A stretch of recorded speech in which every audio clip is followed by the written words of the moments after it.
आज आपण मान्य महापौर मॅडम, त्याचबरोबर लोकल नगरसेविका देवळकर मॅडम, त्याचबरोबर सर्व आमचे अधिकारी, विशेष करून वालदुनी नदी पुनर्जीवित कसे करता येईल याकरिता पाहणी करायला आलो.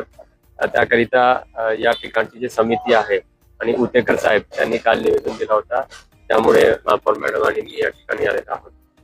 नदी पुनर्जीवित कसे करता येईल त्याच्यावर सखोल चर्चा या ठिकाणी झाली. त्याच्यामध्ये नदीला डिसिल्टेशन म्हणजे त्याचे गाळ काढून त्याचे रुंदीकरण पण करता येऊ शकेल. त्याचबरोबर तिथे कचरा कोणी टाकू नये, मग त्या प्रकारची साफसफाई आणि ट्री प्लांटेशन वृक्षारोपण करून नदी पुनर्जीवित कसे करता येईल याबद्दल सकारात्मक चर्चा झाली.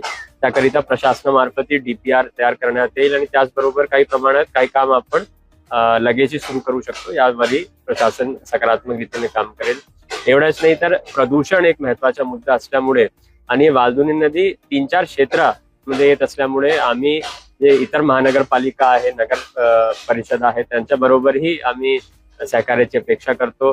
विशेष करून महाराष्ट्र पॉल्युशन कंट्रोल बोर्डलाही आम्ही संपर्क साधून त्यांनाही विनंती करू की जेवढे उद्योजकांचे आणि उद्योगांचे प्रदूषण या ठिकाणी होत आहे तर त्यालाही थांबण्याकरिता त्यांनी मदत करावी आणि एक चांगला डीपीआर बनवून मान्य लोकप्रतिनिधी असतील, मान्य मुख्यमंत्री उपमुख्यमंत्री साहेब असतील, त्यांच्या मदतीने आपण पुनर्जीवित करण्याचे काम या ठिकाणी करण्याचा प्रयत्न करूया.